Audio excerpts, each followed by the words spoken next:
अपन पढ़ेंगे हॉर्मोन्स, ठीक है ना।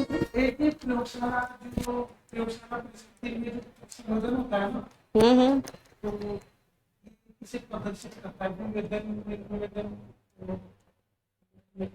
किस प्रयोगशाला पद्धति में जो हो रहा है ना, तो वहां पर क्या किया जा रहा है, बाहर से हम क्या कर रहे हैं, कोशिकाओं को ला रहे हैं, ठीक है ना। ये है हमारी पेट्री डिश। इस पेट्री डिश में जो भी हमने कल्चर मीडियम रखना था, कल्चर मीडियम रख दिया। बाहर से जो हमने टिश्यू लिया है, इस टिश्यू को इसमें क्या किया हमने, ग्रो किया है।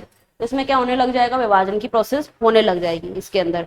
तो विभाजन किस में होता है, निर्विभेदन में होता है। विभाजन की जो प्रोसेस होती है वो किसमें होती है, निर्विभेदन में। क्योंकि हमने देखा विभेदन में और पुनर्विभेदन में दोनों जगह तो क्या है, गायब ही है विभेदन की क्षमता। तो यहाँ पर क्या हो गया ये, क्योंकि जैसे हम देखें पत्ती है, ठीक है, एक पत्ती को भी रख सकते हैं हम, स्टेम का टुकड़ा भी रख सकते हैं, कुछ भी रख सकते हैं इसके अंदर हम। तो कंडीशन क्या हो गई, ये वापस से क्या कर रहा है, अपनी विभाजन की क्षमता प्राप्त कर रहा है, ठीक है ना। तो इसमें आंसर क्या आएगा अपना, निर्विभेदन आएगा।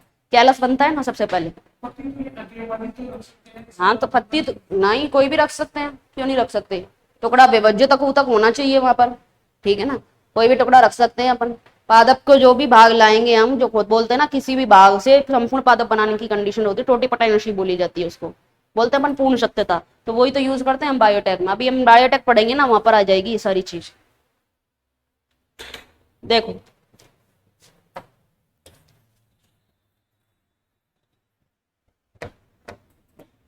नेक्स्ट देखें हम, पादप वृद्धि हार्मोन।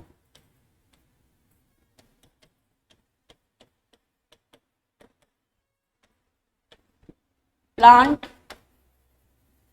ग्रोथ हार्मोन, ठीक है। पादप वृद्धि हार्मोन पढ़ने हमको नेक्स्ट। ये जो पादप वृद्धि हार्मोन है, नाम से ही पता चल रहा है कि क्या करेंगे, पादप की वृद्धि करेंगे। वृद्धि में क्या करेंगे, सहायता करेंगे। पादप के अंदर कुछ हार्मोन्स होते हैं जो उसकी वृद्धि में क्या करते हैं, सहायता करते हैं। लेकिन ये भी क्या होते हैं, दो टाइप के होते हैं। देखो क्या टाइप है इनके, दो प्रकार है इनके। कौन कौन से प्रकार है ये देख लें हम। एक तो होते हैं plant growth regulator, plant growth regulators means पादप वृद्धि नियामक। क्या होते हैं, पादप वृद्धि नियामक। देखो कंडीशन क्या है, यहाँ पर दो टाइप के होते हैं पादप के अंदर जो हार्मोन्स हैं। 5 हार्मोन पढ़ेंगे हम यहाँ पर, वो भी क्या है, दो कैटेगरी में डिवाइड है। दो कैटेगरी डिवाइड होते हैं। एक तो होते हैं पादप वृद्धि नियामक, प्लांट ग्रोथ रेगुलेटर। एक होते हैं प्लांट ग्रोथ इनहिबिटर, यानी कि पादप वृद्धि अवरोधक। तो दो तरीके के होते हैं। एक तो वृद्धि को क्या करते हैं, उन्नयित करते हैं, बढ़ाते हैं। एक वृद्धि को क्या कर रहे हैं, दबा रहे हैं।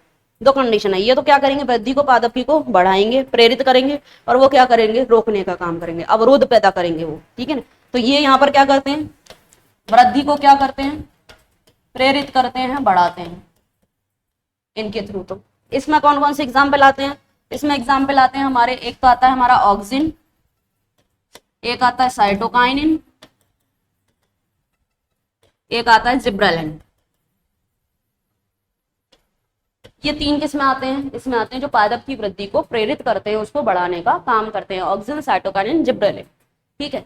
दूसरा टाइप होता है हमारे पास, दूसरा टाइप है प्लांट ग्रोथ इनहिबिटर,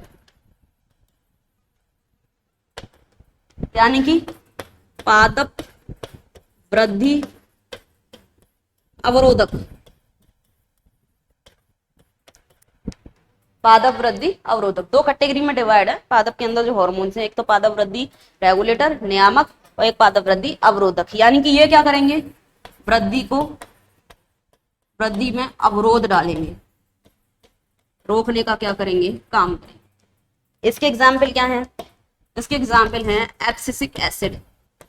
क्या आएगा इसका, एब्सिसिक अम्ल, जिसको शॉर्ट में लिखते हैं ABA, एब्सिसिक अम्ल। अब बच गया एक इथाइलिन हार्मोन, इथाइलिन हार्मोन बच गया। वो इथाइलिन हार्मोन इन दोनों ही कैटेगरी में आता है। इथाइलिन हार्मोन जो है वो ये वाला काम भी करता है और ये वाला काम भी करता है, वो दोनों ही काम करता है। मोस्टली तो देखा जाए वो कौन से काम करता है, ये वाले काम करता है, प्लांट ग्रोथ इनहिबिटर का काम। लेकिन वो दोनों की तरह काम कर रहा है, क्योंकि प्लांट पाद फलों के पकने को प्रेरित कर रहा है वो, और कुछ एब्सेशन जो है वो उसको विलगन जो है उसको क्या कर रहा है, उसको भी कर रहा है, काम बढ़ा रहा है वो। तो इस चक्कर में क्या होता है, ये प्लांट ग्रोथ रेगुलेटर भी है, यानी कि प्लांट की वृद्धि भी करता है, और प्लांट की वृद्धि को अवरोधित भी करता है। तो इथाइलिन क्या है, दोनों कैटेगरी में ही क्या आता है, इसको इंक्लूड किया जाता है। वो तो ऑक्सिन, साइटोकाइनिन, जिब्रेलिन तो इस कैटेगरी में हो गए, वृद्धि करने वाले। एब्सिसिक एसिड किसमें हो गया, इनहिबिटर में हो गया। ठीक है, अब आती है पादपों की हार्मोन, इनकी खोज कैसे हुई। ठीक है, तो सबसे पहले हमको क्या देखनी है, इनकी डिस्कवरी देखनी है। डिस्कवरी में सबसे पहले हम देखेंगे ऑक्सिन की, इसने दी है Charles Darwin and Francis Darwin ने। डिस्कवरी, हार्मोन्स की खोज किसकी करनी है हमको, सभी की खोज एक साथ पढ़ रहे हैं हम, ठीक है ना। इसमें भी सबसे पहले हम किसकी पढ़ेंगे, अब ऑक्सिन की। ऑक्सिन की पढ़ेंगे सबसे पहले। चार्ल्स डार्विन एंड जो है फ्रांसिस डार्विन, इन्होंने क्या किया था, canary grass, Charles Darwin and इनका जो बेटा है फ्रांसिस डार्विन,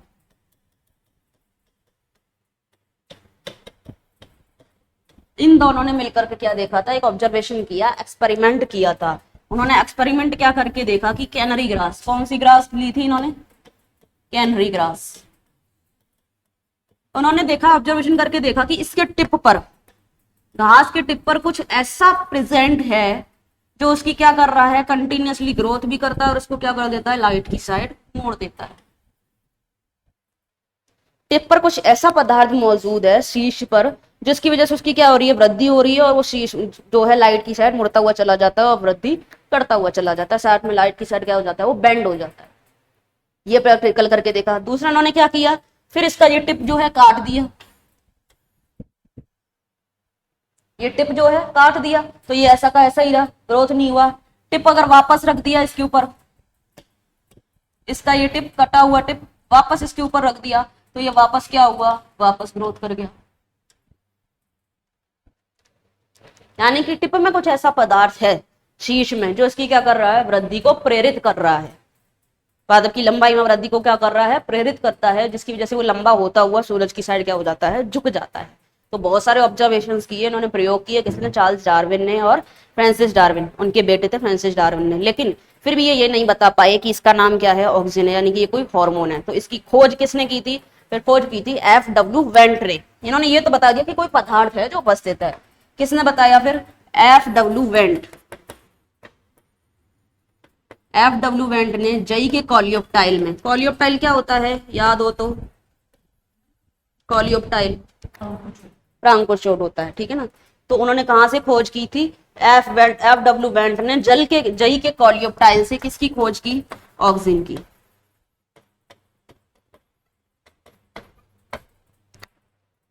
अगर खोज आती तो खोज किसने की है, वेंट ने खोज की है। और जो है प्रयोग किसने किए थे, पहले डार्विन ने और उनके बेटे फ्रांसिस डार्विन ने किए। ठीक है, यहाँ तक कंडीशन। कहां पर प्रेजेंट होता है, शीश पर प्रेजेंट होता है, ये हमको पता चल गया। नेक्स्ट आता है जिब्रेलिन। ठीक है, जिब्रेलिन की खोज देखें हम।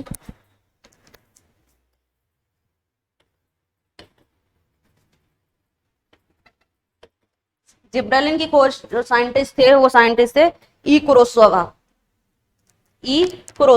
देखो, जिब्रेलिन की खोज किसने की है, ई कुरोसावा।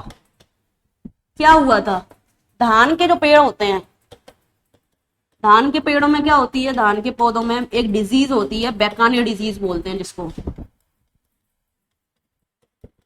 कौन सी डिजीज होती है, बीमारी जो होती है कौन सी है, बेकाने। इसको बोला जाता है फूलिश सीडलिंग।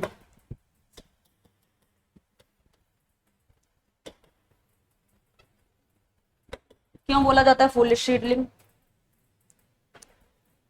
आपको ऐसा लगता है कि उसमें सीड बन गए, लेकिन उसमें सीड नहीं होते। ऐसी डिजीज जो सीड नहीं बनने देती है, यानी कि आप बेवकूफ बन रहे हो कि उसमें सीड बन गए हैं, लेकिन वो सीड नहीं बनते हैं वहां पर। ठीक है, इसलिए उसको क्या बोलते हैं, फूलिश सीडलिंग। सीड वहां पर है ही नहीं। डिजीज कैसी डिजीज है, वो सीड नहीं बनने देती। धान के पौधे में क्या होते हैं, बीज ही तो बनते हैं, वो बीज नहीं बनने देती, तो उत्पादन कम हो गया। ये डिजीज हो गई तो ऑल ओवर क्या हो गया, उत्पादन कम हो गया ना यहाँ पर। तो बेकाने जो धान के पौधों में बीमारी देखी थी, कौन सी बीमारी होती है, बेकाने डिजीज होती है, जिसको क्या बोलते हैं हम, फूलिश सीडलिंग बोलते हैं इसको। ये कंडीशन हो गई फूलिश सीडलिंग। तो यहाँ पर इसके जो है रिसर्च करके देखा गया कि इसके सैप में क्या प्रेजेंट थी, एक फंगस प्रेजेंट थी। ठीक है ना, ये डिजीज किसकी वजह से हो रही थी, फंजाई की वजह से। ये डिजीज किसकी वजह से होती है? फंजाई। कारण क्या है? फंजाई। कौन सी फंजाई है? जिब्रेला फ्यूजिकुराई। जिब्रेला फ्यूजिकुराई। उन्होंने देखा अगर इस जिब्रेला फ्यूजिकुराई को, यानी कि इन प्लांट में ये डिजीज है, इन प्लांट का अगर रस किसी दूसरे प्लांट पर भी डाल दिया जाए तो उसको भी क्या कर देगा? ये बीमारी कर देगा, उसमें भी बीमारी क्रिएट कर देगा। तो इसलिए यहां से निकाल करके, फंजाई का नाम क्या था? जिब्रेला था। तो इसको क्या, और इसके लिए इसको क्या नाम दे दिया गया? इस एसिड को, सॉरी एसिड बोल रही हूँ, हार्मोन को क्या नाम दे दिया गया? इसको जिब्रेलिक एसिड।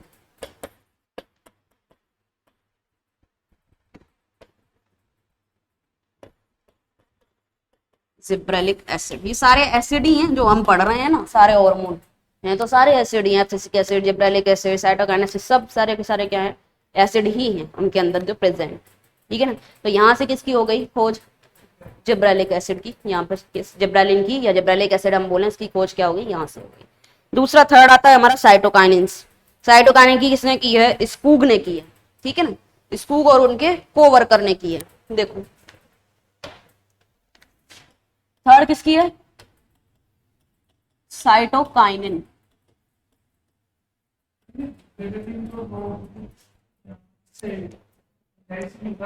हाँ, वृद्धि है ऐसे करेगा। यहां से इसको क्या किया? अलग किया कि यहाँ पर जो है कौन सा जो है पदार्थ बन रहा है। वहां पर क्या होता है? फुल सीडलिंग में। फुल सीडलिंग में क्या है? वो उसके अंदर सीड तो बनने नहीं देता। सीड बनने नहीं देगा, उसकी क्या करता जाएगा? बस लंबी लंबी ऐसे ग्रोथ हो जाती है उसकी। सीड नहीं बनने देता वो वहां पर। उसकी लंबाई में क्या कर देता है? बस वृद्धि कर देता है, वहां पर सीड नहीं बनने देता उसके अंदर। तो वहां से इसको क्या किया? एक्सट्रैक्ट किया गया। जब उसका यूज करके देखा गया तो क्या कर सकता है? ये लंबाई में वृद्धि कर सकता है। आत्मों के अंदर जिसके अंदर वो तो फंजाई है, फंजाई तो क्या कर रही है? उसकी जो है ग्रोथ को रोक रही है। लेकिन हमने देखा फिर आत्मों के अंदर भी देखा था कि जिनके अंदर ऐसे प्रेजेंट है ये सेम टाइप का, वो क्या कर रहा है? उनके अंदर वृद्धि कर रहा है। तो उसकी नेम के अकॉर्डिंग उसको क्या दे दिया गया? जिब्रेलिक एसिड नेम दे दिया गया, जिब्रेलिन नेम दे दिया गया। ठीक है ना। देखो एफ स्कूग किसने दी है? इसकी डिस्कवरी, साइटोकाइनिन की discovery. F Skoog and coworkers, इनके साथ जो काम कर रहे थे, इन्होंने क्या देखा था कि ये क्या कर रहे थे? वही अभी आप बात कर रहे थे ना कि कोशिकाओं की वृद्धि। लैब में जो है ये क्या कर रहे थे?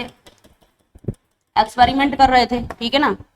एक्सपेरिमेंट कर रहे थे तो ये कोई भी टुकड़ा लाए हैं, इससे कैलस बन रहा है, लेकिन इसकी क्या है? इसमें कोशिका विभाजन कम हो रहे हैं।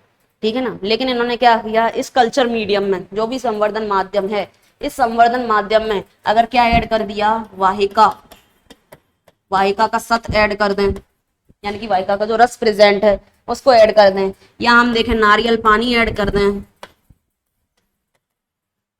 नारियल पानी अगर ऐड कर दिया इस संवर्धन माध्यम में, वाहिका का सत ऐड कर दिया, तो यहाँ पर इसके अंदर क्या स्टार्ट हो गए? विभाजन स्टार्ट हो गए। वैसे इसके अंदर विभाजन नहीं हो रहे थे इतनी स्पीड से। सारे हार्मोन्स डाले हुए थे, ऑक्सीजन हार्मोन भी डाला है, सब कुछ डाला हुआ है, लेकिन विभाजन इतनी स्पीड से नहीं हो रहा था। ये कुछ चीजें अगर इसके अंदर ऐड कर दी तो इसके अंदर क्या स्टार्ट हो गए? विभाजन स्टार्ट हो गए। विभाजन को क्या बोलते हैं हम? साइटोकाइनेसिस। कोशिका विभाजन को क्या बोला जाता है? साइटोकाइनेसिस ही तो बोलते हैं, कोशिका विभाजन। उन्होंने देखा कि इनके अंदर कुछ ना कुछ ऐसा पदार्थ उपस्थित था जिसने साइटोकाइनेसिस को क्या दिया? बढ़ावा दिया, कोशिका विभाजन को बढ़ावा दिया इस कैलस के अंदर। तो उसके अंदर देखा गया कि जो पदार्थ उपस्थित था उस पदार्थ को क्या नाम दे दिया? फिर यहाँ पर साइटोकाइनिन। क्यों? क्योंकि उसने क्या किया? साइटोकाइनेसिस, कोशिका विभाजन को क्या दिया? बढ़ावा। इसको क्या दिया? इसने बढ़ावा दिया, इसीलिए इसका नाम क्या दे दिया? साइटोकाइनिन। पादप में वृद्धि के लिए ऑक्सीजन के साथ साथ साइटोकाइनिन भी जरूरी है। इस कल्चर मीडियम में अगर बायोटेक्नोलॉजी में कोई भी लैबोरेटरीज में अगर हम वर्क कर रहे हैं तो क्या है? इससे यहाँ पर अगर आपको ऑक्सीजन डाला हुआ है तो ऑक्सीजन के साथ साथ क्या जरूरी है? साइटोकाइनिन भी जरूरी है। जब भी पादप की क्या होती है? वृद्धि होती है। ऑक्सीजन के साथ साथ क्या जरूरी है? साइटोकाइनिन भी जरूरी होता है। तो यहाँ से किसका जो है ऑब्जेक्शन कर लिया गया कि इसमें क्या प्रेजेंट है? साइटोकाइनिन, जो हार्मोन प्रेजेंट है, जो इसका क्या कर रहा है? कोशिका विभाजन को प्रेरित कर रहा है। तो एक तरीके से क्या कर रहे हैं? प्रेरित कर रहे हैं सारे काम। ये वाले तो ये हो गए। ठीक है। इसको नाम जो पहले काइनेटिन ही दिया गया था। काइनेटिन भी बोलते हैं इसको। साइटोकाइनिन एक तरीके से प्यूरिन्स ही होते हैं, ठीक है ना, प्यूरिन्स पिरामिडिन्स पढ़ते हैं हम डीएनए के अंदर। एब्सिसिक एसिड, नेक्स्ट आता है एब्सिसिक एसिड। तो साइंटिस्ट जो थे, कुछ साइंटिस्ट थे 1960 के टाइम। नेक्स्ट अपना है एब्सिसिक एसिड ABA।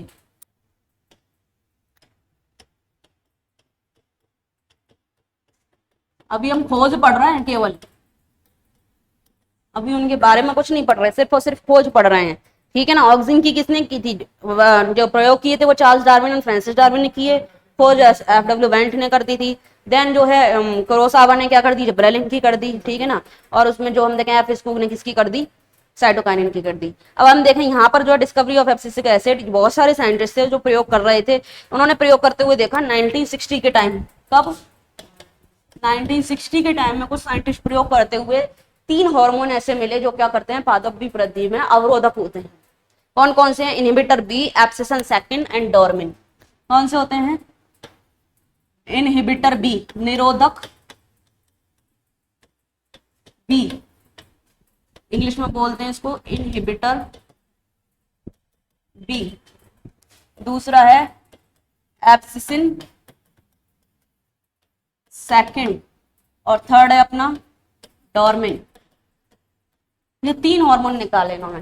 ये तीनों के तीनों हार्मोन क्या करते हैं, वृद्धि को अवरोधित करने का काम करते हैं। क्या करते हैं, अवरोधित करने का काम करते हैं वृद्धि को। तो इन तीनों को बाद में आफ्टर सम टाइम क्या नेम दे दिया गया, इन तीनों को ABA, एब्सिसिक एसिड नेम दे दिया। इन तीनों को देखा गया तो वो तीनों हार्मोन क्या थे, एक ही थे। वो तो अलग अलग साइंटिस्ट ने अलग अलग डिस्कवरी की, वो देखता जा रहा था, उन्होंने अलग नाम दे दिए। तीनों का वर्क एक ही था, तीनों एक ही हार्मोन थे, तो उसका नाम क्या दे दिया लास्ट में, ABA, एब्सिसिक एसिड, ठीक है। नेक्स्ट आता है डिस्कवरी ऑफ इथाइलिन। इथाइलिन की डिस्कवरी की थी कजिन्स ने। 5th हार्मोन,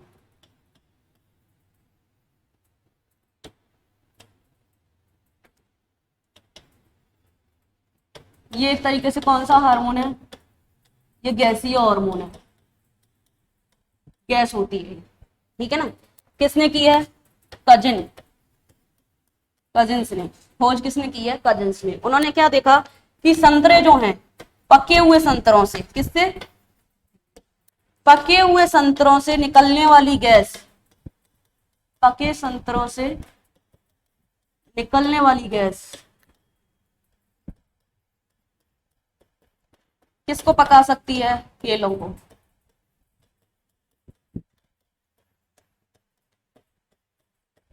पके हुए संतरों से निकलने वाली गैस क्या कर सकती है, केलों को पका सकती है। मतलब कहने का मतलब ये है, पका हुआ कोई भी फल है उससे निकलने वाली गैस कच्चे फल को क्या कर सकती है, पका सकती है। यानी कि वहां से जो गैस निकल रही है वो क्या है, गैसीय हार्मोन है इथाइलिन। इथाइलिन क्या करता है, फलों को पकाने के काम आता है, ठीक है ना। एक तो हम इसको आर्टिफिशियली भी यूज करते हैं, और नेचुरली जो है प्लांट में जब फल पकते टाइम अपने आप बनता है तो उसको क्या करता है, नेचुरली भी वो पकाता है। आर्टिफिशियली तो आजकल खूब यूज करने लगे हैं, कच्चा ही तोड़ के लाया जाता है, उसको गोडाउन में आर्टिफिशियली हम पकाते हैं उसको, ठीक है ना। नेचुरल कंडीशन तो बहुत ही कम हो गई है अब। तो यहाँ पर क्या होगा, पके हुए फल से जो गैस निकलती है वो क्या होता है, गैसीय हार्मोन होता है, जिसका क्या नाम है, इथाइलिन। तो क्या नाम दे दिया इसको इन्होंने, इथाइलिन, जो फलों को पकाने में क्या आती है, काम आती है। ये तो क्या हुई, डिस्कवरी हुई केवल, कि किसकी खोज कैसे की गई, ठीक है ना। ऑक्सीजन की खोज तो कैसे की थी, टिप से की है, उसको प्रयोग की है, तो कोलेप्टाइल से उन्होंने क्या बता दिया कि यहाँ से इसकी प्रेजेंस है, जो शीश को क्या करता है, सिर्फ बढ़ाता है, एपिकल डोमिनेंस बोलते हैं जिसको हम। अभी हम आगे इनके लक्षण पढ़ेंगे। जिब्रेलिन है, जिब्रेलिन की खोज जो है किसने की थी, कुरोसावा ने की है, ठीक है ना। जो डिजीज है pecan disease, foolish seedling disease, किसकी वजह से होती है, जिब्रेला फिजिकोराई की वजह से होती है। देन साइटोकाइनिन, साइटोकाइनिन क्या करता है, कोश का विभाजन को प्रेरित करता है। कल्चर मीडियम में ऑक्सीजन और साइटोकाइनिन दोनों जरूरी हैं, तो इसका भी एग्जांपल हमको मिल गया। 4th हमारे पास आया था एब्सिसिक एसिड। 3 थे, निरोधक बी, एब्सिसिन और एब्सिसिन सेकंड और डोर्मिन। ये तीनों के तीनों को एक ही थे, इसलिए उसका नाम क्या दे दिया, ABA नाम दे दिया गया। और पके हुए फलों से जो गैस निकलने वाली है उसको क्या नाम दे दिया गया, इथाइल। अब फर्स्ट हम स्टार्ट करेंगे किससे, ऑक्सीजन से, ठीक है ना। फर्स्ट किससे स्टार्ट करेंगे हम, ऑक्सीजन से। ये अपने आप कलर क्यों बदलता है, ना ना, दोनों चॉइस तो होती ही नहीं है बेटा, एक ही चॉइस चलती है, उससे कोई फर्क नहीं पड़ रहा।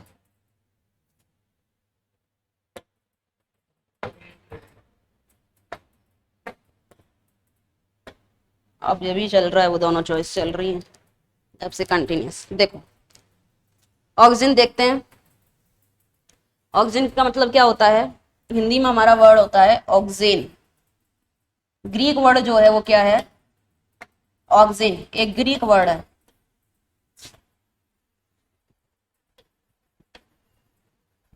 ऑक्सीजन का मतलब होता है ग्रो, यानी कि वृद्धि कर, बढ़ावा, वृद्धि करने का मतलब होता है ऑक्सीजन का ग्रो। देखो अब बात यह है कि हमने ये तो पढ़ लिया कि FW वेंट ने खोज किससे की थी, जेई के प्रांगोचोल से खोज की थी, लेकिन सबसे पहले जो हम देखें कि निकाला गया था ऑक्सीजन, जो निकाला गया था वो कहां से निकाला गया था, ह्यूमन के यूरिन से।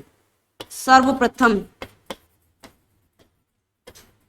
ह्यूमन यूरिन से पृथक किया गया, वहां तो ओनली खोज की है बेटा, पृथक किससे किया है, ह्यूमन यूरिन से पृथक किया गया। मनुष्य के मूत्र से भी क्या किया गया, पृथक किया गया सबसे पहले इसको। अब बात आती है इसका काम क्या है, इस हार्मोन का।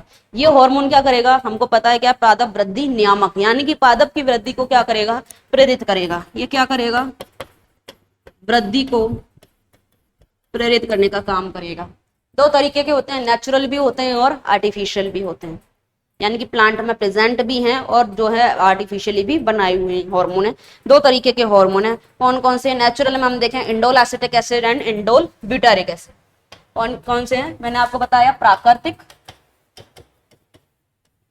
प्राकृतिक ऑक्सीजन, और दूसरा आर्टिफिशियल को क्या लिखते हैं, कृत्रिम,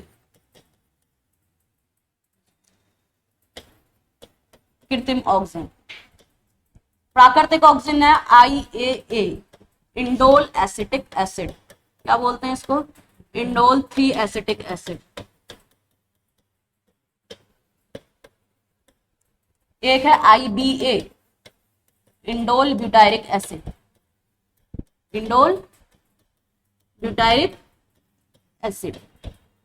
ये फुल फॉर्म आ सकती है बेटा पूछने के लिए।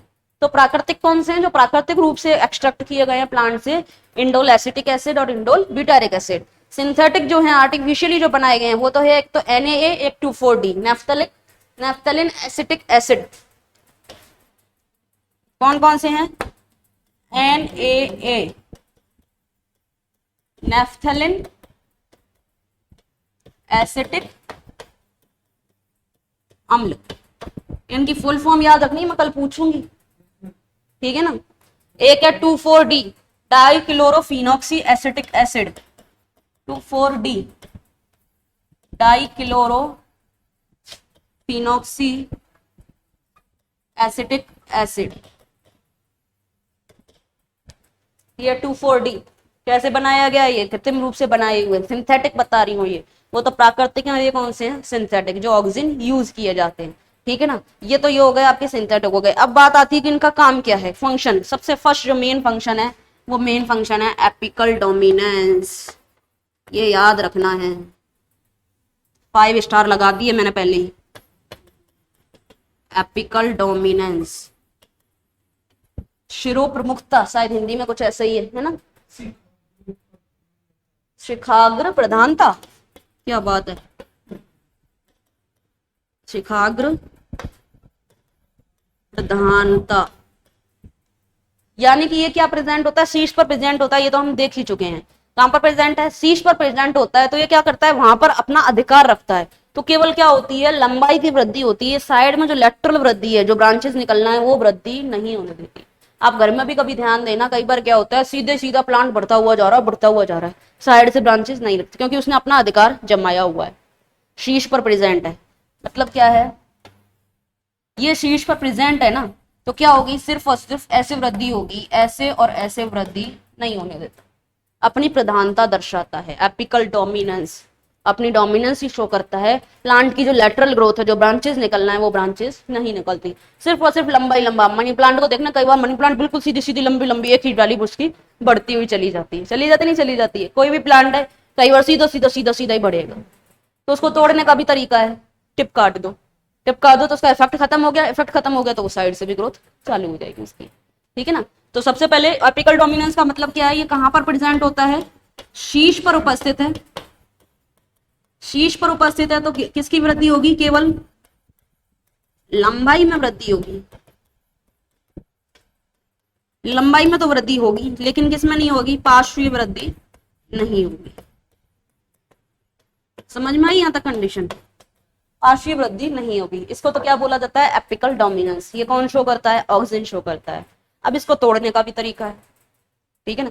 तोड़ने का तरीका क्या है, शीर्ष भाग को हटा दो, हटा देंगे तो उसका इफेक्ट खत्म हो जाएगा, इफेक्ट खत्म हो जाएगा तो क्या हो जाएगा, लेटरल साइड से निकलने चली जाएगी। तो शीश प्ररोष, शीश को हटाना, उस प्रोसेस को क्या बोला जाता है, रिमूवल ऑफ टिप, उसको बोलते हैं डिकैपिटेशन, हिंदी में बोलते हैं शिरोक्षादन। क्या है,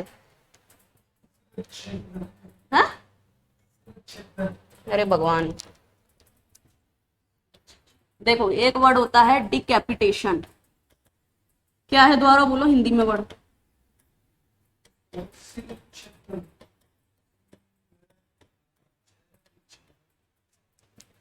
यानी कि क्या कर रहे हैं हम, टिप को क्या कर देंगे, अब हटा देंगे। अरे यार, ये देखो क्या किया, टिप हटा दी, टिप हटा दी तो अब ग्रोथ क्या स्टार्ट हो गई, लैटरल वाली ग्रोथ भी स्टार्ट हो गई। पहले ब्रांचेस नहीं निकल रही थी, उसका एपिकल डोमिनेंस था तो लेटरल ब्रांचेस क्या हो रही थी, नहीं निकल रही थी। तो यहां पर क्या हुआ, मतलब क्या है, शीर्ष भाग को काट कर अलग करना, क्या कर दिया, शीर्ष भाग को काट कर अलग कर दिया, रिमूवल ऑफ टिप, टिप को क्या कर दिया हमने, रिमूव कर दिया। जब ये रिमूव कर दिया तो इसका एपिकल डोमिनेंस वाला प्रभाव क्या हो जाएगा, खत्म हो जाएगा। एपिकल डोमिनेंस वाला प्रभाव क्या हो गया, खत्म। एपिकल डोमिनेंस खत्म हो गया, खत्म हो गया तो क्या हो जाएगा, पार्श्वीय वृद्धि शुरू हो जाएगी, यानी कि हम बोले ब्रांचेस, ब्रांचेस का निर्माण स्टार्ट हो जाएगा। हो गया स्टार्ट, समझ में आई। शीर्ष प्रमुखता का मतलब क्या है, शीर्ष पर प्रेजेंट होता है, शीर्ष पर प्रेजेंट है तो उसकी क्या करता है, सिर्फ और शीर्ष पर प्रमुखता रखता है, वो पार्श्व वृद्धि नहीं, सिर्फ और सिर्फ लंबाई में क्या होती रहती है, वृद्धि होती रहती है पादप की। तो वो भी पादप के लिए ठीक नहीं है, पार्श्व वृद्धि भी जरूरी है। तो उसको लिए क्या किया जाता है, उसको शीर्ष को हटा दिया जाता है, ठीक है। आप घर पर भी करके देख लो ना, ये एक्सपेरिमेंट बिल्कुल ये सक्सेसफुल है, यही कंडीशन होती है। शीर्ष को आप काट करके हटा दो तो फिर लैटरल ब्रांचेस क्या हो जाती है, स्टार्ट हो जाती है।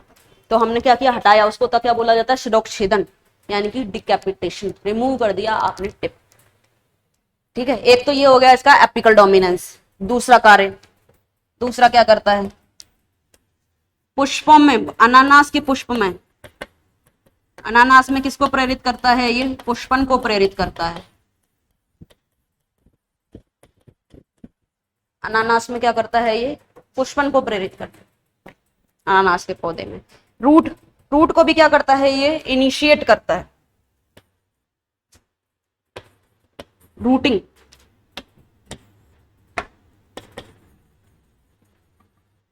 रूटिंग यानी कि जड़ों के निर्माण को क्या करेगा, ये इनिशिएट करता है। इनिशिएट का मतलब हो गया एक तरीके से शुरू करना, जड़ों के निर्माण को भी शुरू करेगा। कल्चर मीडियम है, कल्चर मीडियम में हमको ऑक्सीजन और साइटोकाइनिन दोनों ही डालने पड़ते हैं वहां पर, तो उसको भी क्या करेगा, ये शुरू कर देगा रूट के निर्माण को भी, ठीक है। इनहिबिशन ऑफ एब्सेशन, एब्सेशन का मतलब पता है क्या होता है, विलगन, विलगन को रोकना। विलगन का मतलब क्या होता है, पहले तो ये पता होना चाहिए।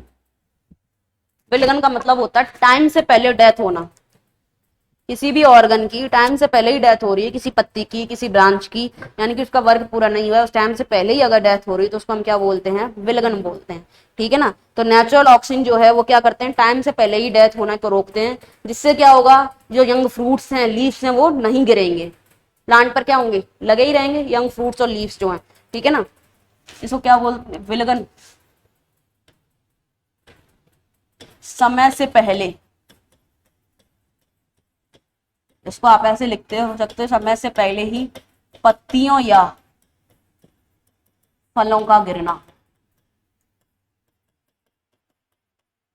समय से पहले ही पत्तियों और फलों के गिरने को क्या बोला जाता है? विलगन बोला जाता है। इसको इंग्लिश में बोलते हैं अपन एब्सिशन। तो ये क्या करेगा? विलगन को रोकेगा, यानी कि समय से पहले पत्तियों और फलों को नहीं गिरने देगा, जिससे उनकी जो प्रॉपर लाइफ है वो प्रॉपर लाइफ कंप्लीट होगी, और फल भी जो है क्या हो जाएगा? अच्छे से, फिर उसका पूरा कंप्लीट उसका डेवलपमेंट होगा। तो ये क्या करेगा? विलगन को रोकता है। तो वृद्धि को प्रेरित ही तो कर रहा है जब विलगन को रोकने का काम कर रहा है। तो एक तो क्या हुआ? एपिकल डोमिनेंस, फ्लावरिंग कर दिया अनानास में, और क्या कर दिया? रूटिंग भी कर रहा है, जड़ों का निर्माण को स्टार्ट कर रहा है, और क्या कर रहा है? विलगन को रोकने का काम कर रहा है। सेल को इलोंगेट भी करता है। सेल क्या करता है? ये दीर्घीकरण भी करता है। सेल का दीर्घीकरण का भी क्या करता है? काम करता है। किसके अंदर? प्ररो के अंदर, शूट के अंदर। फ्लावरिंग भी कर दी इसने, ठीक है ना। एक आता है पार्थेनोकार्पी। अगर हम क्या करें, पार्थेनोकार्पी का मतलब पता है? अनिषेक फलन। क्या होता है?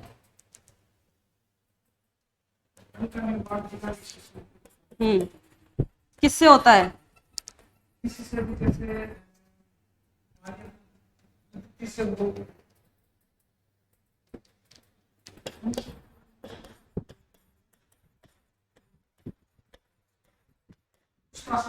वो होता है बेटा, असत्य फ्रूट होता है, वो तो फॉल्स फ्रूट होता है। यानी कि पुष्प की ओवरी से ना होकर के निर्माण किससे हो रहा है? पुष्प के अन्य भागों से होता है, तो उसको बोला जाता है फॉल्स फ्रूट, असत्य फल बोला जाता है। पार्थेनोकार्पी का मतलब है बिना निषेचन के केवल क्या हो रहा है? पिस्टिल से है। हाँ, पिस्टिल से, यानी कि हम बोले जो जायंग वाला भाग है, उस जायंग वाले भाग से बिना निषेचन की वो जायंग वाला भाग, यानी कि ओवरी किसमें कन्वर्ट हो रही है? फ्रूट में कन्वर्ट हो रही है। बिना निषेचन के अंडाशय का फल में परिवर्तित होना, उसको क्या बोला जाता है? अनिषेक फलन। वो किससे प्रेरित कर सकते हैं हम क्या करें? जायांग पर जो है, जायांग में क्या आता है? स्टिग्मा, स्टाइल एंड ओवरी आता है। उस पर हम किसका छिड़काव कर दें? ऑक्सिन का छिड़काव कर दें, तो वहां पर क्या प्रेरित हो जाएगा? पार्थेनोकार्पी। यानी कि वो बिना निषेचन के किस में परिवर्तित हो जाएगी? ओवरी फल में परिवर्तित हो जाएगी। तो पार्थेनोकार्पी का मतलब क्या होता है? देखो, पार्थेनोकार्पी का मतलब है बिना निषेचन के अंडाशय का फल में परिवर्तित होना। ये तो क्या है? पार्थेनोकार्पी, अनिषेक फलन। अब ऑक्सिन क्या करता है? अगर ऑक्सिन का छिड़काव हमने किस पर कर दिया? जायांग पर कर दिया, तो वो किस में कन्वर्ट हो जाएगा? फल में कन्वर्ट हो जाएगा। यहाँ पर हम क्या कर रहे हैं? ऑक्सिन के थ्रू प्रेरित ही तो कर रहे हैं। अगर ऑक्सिन का छिड़काव किस पर कर दिया जाए? जायांग पर। जायांग को इंग्लिश में क्या बोलते हैं अपन? पिस्टिल। पिस्टिल पर कर दिया जाए,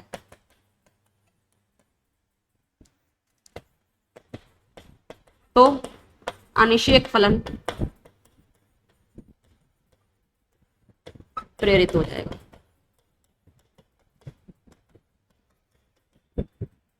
आई बात समझ में? यहाँ तक अनिषेक फलन क्या हो जाएगा? प्रेरित हो जाएगा। यानी कि अब ये जायांग क्या करेगा? बिना निषेचन के क्या बना लेगा?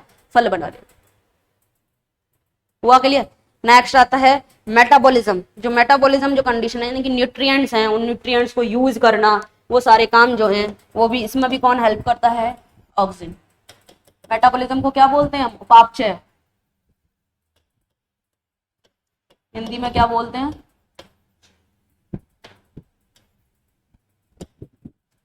उपापचय। मेटाबॉलिज्म को क्या करता है? ये प्रेरित करता है ऑन ऑक्सिन। अब ऑक्सिन के वर्क देख लें, क्या क्या देखे थे हमने, क्या क्या किया इसने। एक तो एपिकल डोमिनेंस, ठीक है ना। एपिकल डोमिनेंस के अलावा अनानास में पुष्पन को प्रेरित करता है, रूटिंग कर रहा है ये।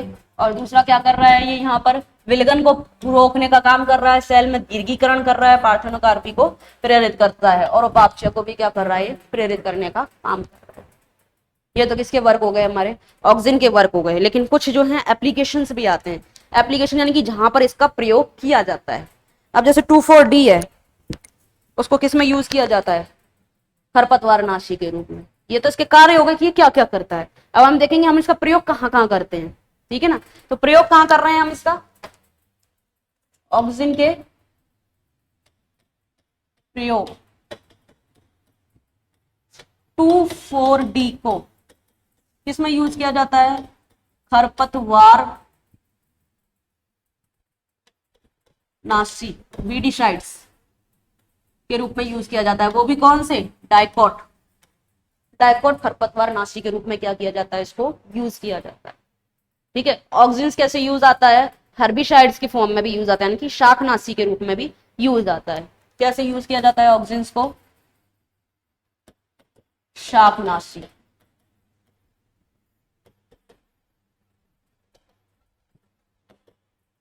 क्रॉप लगाइए, क्रॉप के बीच बीच में छोटे छोटे पादप लग जाते हैं जो शाक जिनको बोलते हैं हम, ठीक है ना। बहुत छोटे छोटे पौधे होते हैं। एक तो होती खरपतवार, खरपतवार डाइकोट खरपतवार है, वो 2,4-D ऑक्सीजन का उपयोग और हम कैसे कर सकते हैं, जो शाकनाशी हैं, जो शाक हैं, उनको भी हटाने में भी, खत्म करने में भी क्या यूज कर सकते हैं हम, ऑक्सीजन का यूज कर सकते हैं। ठीक है ना। ये तो क्या हो गया हमारा, इसके प्रयोग हो गए, इसके अंदर हम ऐसे यूज कर सकते हैं। 2,4-D एंड AA ये सारे कैसे यूज आते हैं, खरपतवार नाशी और शाकनाशी के रूप में यूज आते हैं, जो हमने कैसे बनाए हैं, कृत्रिम रूप से जो बनाए हैं। प्राकृतिक रूप से जो बनाए हैं वो वृद्धि को क्या कर रहे हैं, प्रेरित करने का काम कर रहे हैं, जो उसका नेचुरल वर्क। ठीक है। नेक्स्ट अब क्या आएगा, जिब्रेलिन। आज तो एक ही हार्मोन में टाइम निकल गया। नेक्स्ट क्या आएगा हमारा, जिब्रेलिन।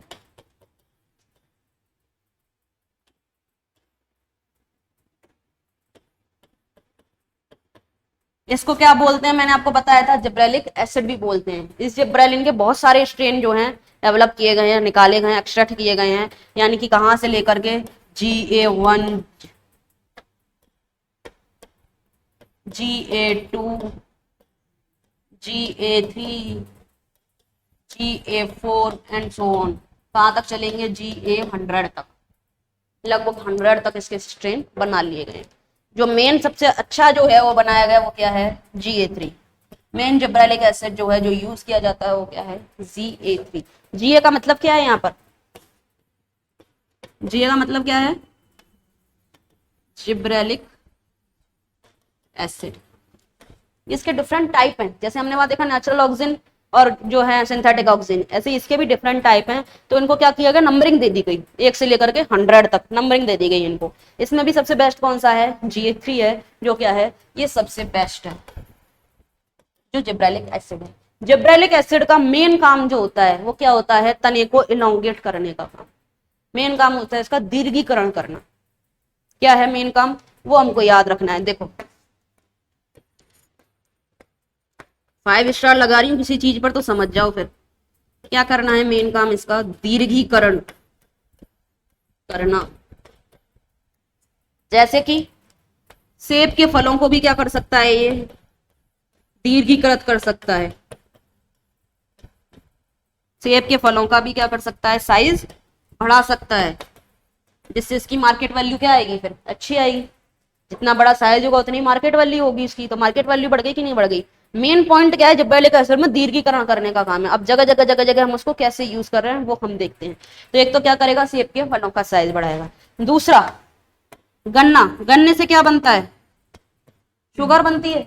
तो गन्ने का तना जितना लंबा होगा और जितना मोटा होगा, जितना लंबा होगा, उतना ही ज्यादा उसमें क्या होगा, रस होगा, उतनी ज्यादा क्या बनेगी, शुगर बनेगी। तो गन्ने के तने को भी क्या करता है,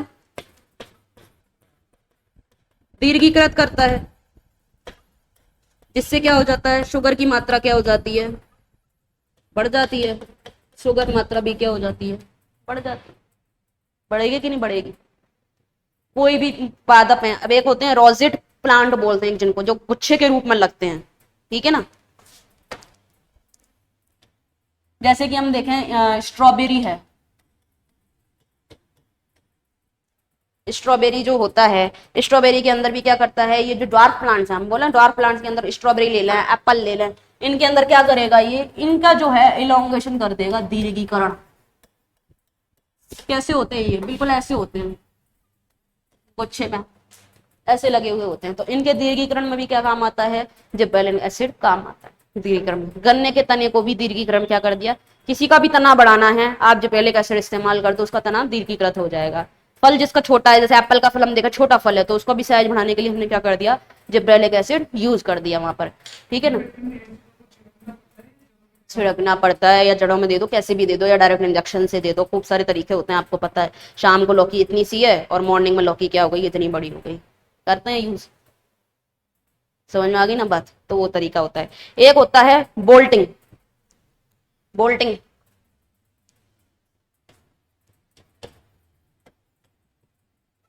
बोल्टिंग का मतलब होता है इंटरनोड, अंतःपर्व दीर्घीकरण। इंटरनोड, इंटरनोड किसको बोलते हैं, दो पर्व संधियों के बीच का जो पर्व है, हम यहाँ पर्व बोलेंगे, फिर इसको पर्व दीर्घीकरण है ना, हिंदी में वो अंतः कर गई मैं उसको, समझ में तो आता नहीं है आजकल।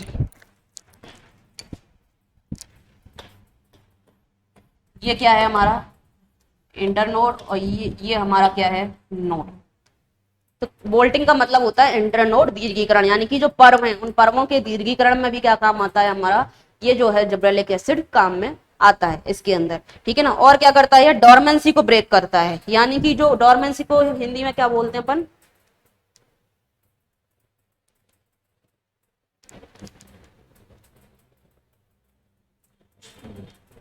डोरमेंसी को बोला जाता है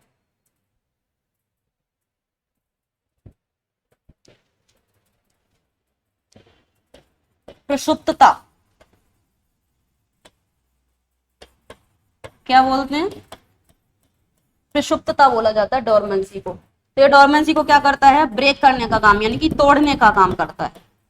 कैसे, जैसे कि सीड है, सीड पड़ा हुआ है, डोरमेंसी है, उसके अंदर डोरमेंसी प्रसुप्तता, यानी कि वो कोई भी काम नहीं करेगा, वो अंकुरित नहीं होगा, डोरमेंसी है। या ट्यूबर है, जो हमने कंद पढ़ा था, कंद है, बड है, कोई भी कलिका है, तो इन सब के अंदर अगर प्रसुप्तता आई हुई है, उसकी प्रसुप्तता को अगर तोड़ना है, यानी कि उनको ग्रोथ करनी है हमको, तो कौन सा हार्मोन का छिड़काव कर दिया जाए, जिब्रेलिन हार्मोन का। सीड है, बड है, ट्यूबर है, इन पर अगर हम किसका छिड़काव कर दें, जिब्रेलिक एसिड का निर्माण कर दें, तो इनकी प्रसुप्तता क्या हो जाएगी, टूट जाएगी, और ये क्या कर जाएंगे, अंकुरित, 4 मिनट हो जाएंगे। तो पादपों की क्या हुई, यहाँ पर वृद्धि हो गई, यहाँ पर भी ये वृद्धि नियामक है ना, ये हार्मोन। जिब्रेलिक एसिड कैसा है, वृद्धि नियामक, यानी कि वृद्धि कर रहा है। तो ओवरऑल हम देखें, पर्व में भी वृद्धि हुई है इसके, ठीक है ना। सेब का फल है, उसकी भी वृद्धि कर दी, गन्ने का तन्ना है, उसमें भी लंबाई में उसकी वृद्धि कर देता है। तो टोटल ओवरऑल क्या कर रहा है, ये वृद्धि ही कर रहा है, इसलिए इसको क्या बोला जाता है, वृद्धि नियामक हार्मोन बोला जाता है, ठीक है ना। ये इसको देखो अब किस किस में यूज किया जाता है, माल्टिंग प्रोसेस में भी यूज किया जाता है इसको। इसका यूज जो है माल्टिंग प्रोसेस में है, और ये सेनेसेंस को क्या करता है, डिले करता है।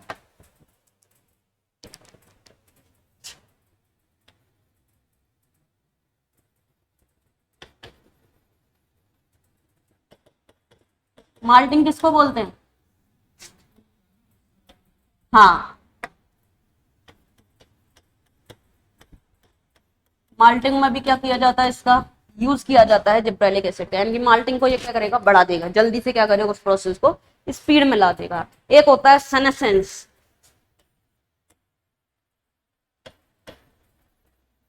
सेनेसेंस को हिंदी में वो क्या बोलते हैं अपन, आप जरावस्था ही होना चाहिए, आई थिंक सो। सेनेसेंस का मतलब क्या है, ये क्या करेगा, सेनेसेंस को रोकने का काम करेगा, यानी कि जो फ्रूट है, फ्रूट का जो पकना है उसका क्या कर देगा, लेट कर देगा। पकने की जो प्रोसेस है उसको क्या कर देगा, धीमी। फ्रूट के पकने की जो प्रोसेस है उसको क्या करेगा, ये धीमी करेगा। जब पकने की प्रोसेस अगर धीमी कर दी, यानी कि धीरे धीरे फ्रूट पकेगा, तो जल्दी से फ्रूट बड़ा नहीं होगा, पकेगा नहीं, और वो गिरेगा भी नहीं जल्दी से, यानी कि उसने सेनेसेंस को क्या कर दिया, वहां पर रोकने का काम कर दिया।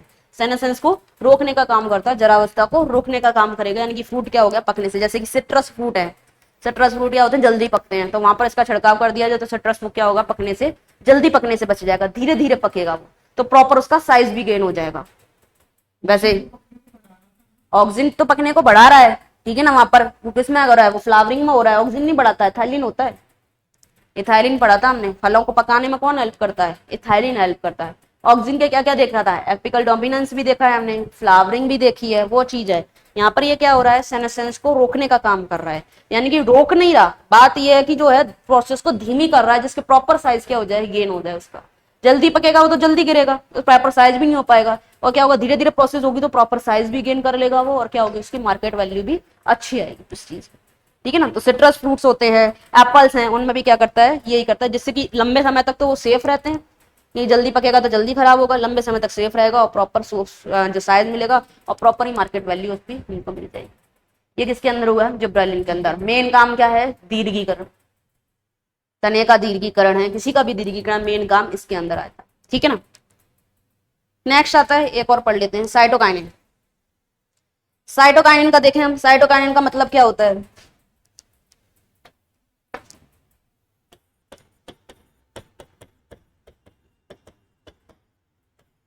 देखो साइटोकाइनिन की प्रकृति कैसी है, इसकी क्षारीय प्रकृति है। बेसिकली ये क्या है, एडेनिन ही है एक। एडेनिन क्या होते हैं, प्यूरिन सी तो होते हैं जो हम उसमें पढ़ते हैं डीएनए वगैरह में। एडेनिन का क्या है, ये एक रूप है। इसको क्या बोला गया था, स्टार्टिंग में इसको बोला गया था काइनेटिन, बाद में इसका क्या नाम रख दिया गया, साइटोकाइनिन। क्यों रख दिया गया, क्योंकि ये किसको प्रेरित करता है, साइटोकाइनेसिस को प्रेरित करता है।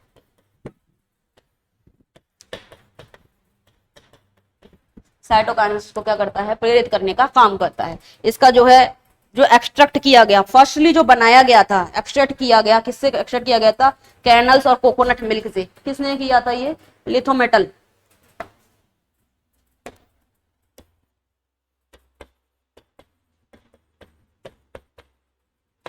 लिथोमेटल ने सर्वप्रथम कैरनल एवं नारियल पानी से पृथक किया था, नारियल पानी से पृथक किया, और इसको क्या नाम दे दिया गया, इसको नाम दिया था इन्होंने जियाटीन। उस टाइम नाम क्या दिया था इन्होंने,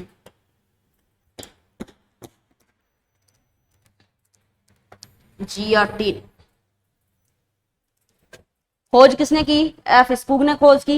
ये तो पता ही था कोकोनट मिल्क में कुछ ना कुछ प्रेजेंट है जो क्या कर रहा है, कोशिका विभाजन को प्रेरित करने का काम कर रहा है। नाम क्या दिया था उसको, काइनेटिन, बाद में उसको साइटोकाइनिन बोल दिया गया, क्योंकि वो साइटोकाइनेसिस को बढ़ावा दे रहा है।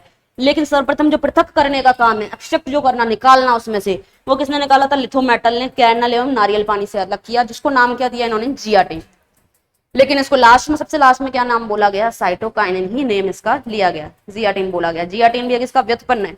जियाटीन को फिर इंटरचेंज होकर के जब जाकर के वो क्या हो जाता है, साइटोकाइनिन बना लेता है। ये जो बनते हैं ना सारे हार्मोन, एक से दूसरे में जो कन्वर्जन होकर ही बनते हैं, जैसे हमने ग्लाइकोलाइसिस पढ़ा, एक से दूसरे में वो कन्वर्ट होता गया, सेम ये भी ऐसे ही बनते हैं। ठीक है ना, कन्वर्ट होते जाते हैं, एक दूसरे सबस्ट्रेट एक दूसरे में कन्वर्ट होकर के जब जाकर के लास्ट में वो हार्मोन बनता है। उसके अंदर ही तो बन रहे हैं, प्लांट के अंदर जो बन रहे हैं प्राकृतिक रूप से, कृत्रिम रूप से हम बाहर बना रहे हैं उनको लैब में, प्राकृतिक रूप से उसके अंदर बन रहे हैं, वो भी वही प्रोसेस है, पूरा केमिकल प्रोसेस चलता है। ठीक है ना। अब ये देखें, ये जो है कहां पर सिंथेसिस इसका कहां पर होगा, साइटोकाइनिन का। साइटोकाइनिन का जो निर्माण है,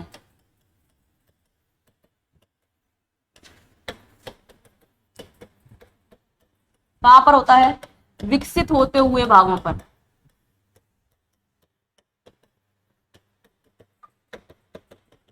कहां पर होता है, पादप के जो विकसित होते हुए भाग हैं सारे, रूट है, शूट है, फ्रूट्स है, लीव्स है, ब्रांचेस हैं, जो भी हैं सब ये विकसित होते हुए भागों पर इसका क्या होता है, साइटोकाइनिन का निर्माण होता है। इसका काम क्या होता है, कार्य देखें, सबसे पहले ये क्या करता है, कोशिका विभाजन।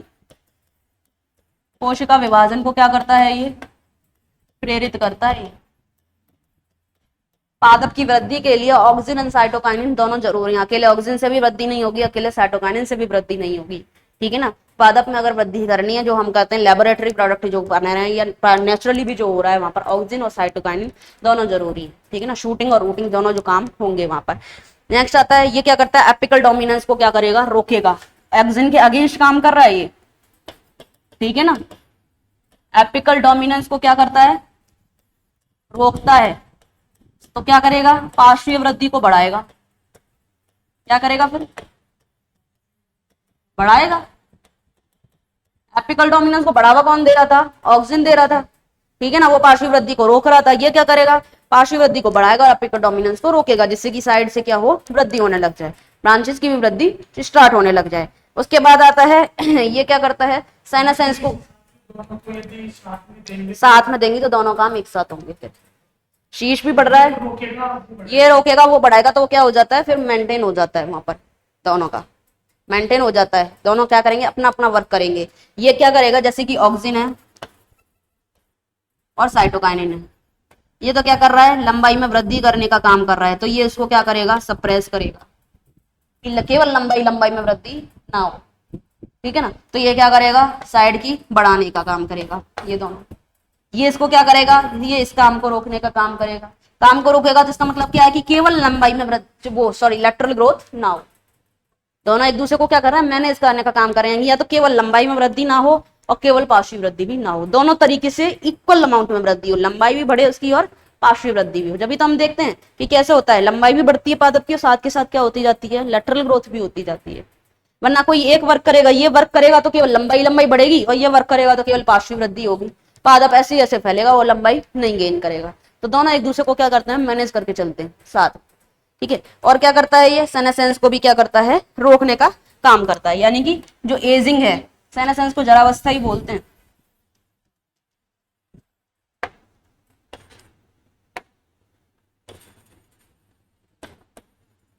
सेनेसेंस को क्या करता है, रोकता है, यानी कि जल्दी से पत्तियां नहीं गिरने देगा, जल्दी से ब्रांचेस नहीं गिरने देगा। जो एज बढ़ रही है प्लांट की, उसको क्या करने का काम कर रहा है, रोकने का काम, जिससे प्लांट की क्या हो, वृद्धि होती रहे, जब तक होती रहे, जब तक वृद्धि होती रहे। जब अगर ऑर्गन जो यानी कि टाइम से पहले ऑर्गन नहीं गिरेगा, जो उसकी जो है वृद्धि हो रही है होती रहे, जब उसकी डेथ आ गई तब जाकर के वो क्या होगा, जाएगा। टाइम से पहले उसकी डेथ नहीं होने देगा, उसको नहीं करने देगा। ये किसके अंदर आता है, हमारा साइटोकाइनिन के अंदर। इसका यूज कहाँ करते हैं हम, लैब में, कोशिका विभाजन, यही तो बताया था हमने, प्रेरित करने के लिए।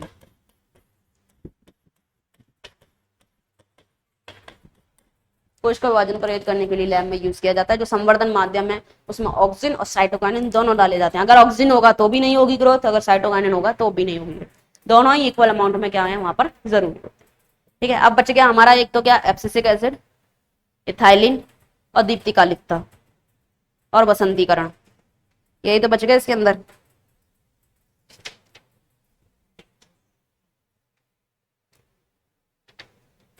इथाइलिन है, एब्सिसिक एसिड है, ठीक है ना, सीड डोरमेंसी है, फोटोपीरियडिज्म में कल हो जाएगा। इसको लैब में किस में आएगा, ये टिश्यू कल्चर में आएगा, ऊतक संवर्धन में, ठीक है। तो बाकी अब हम कब पढ़ेंगे, कल पढ़ेंगे।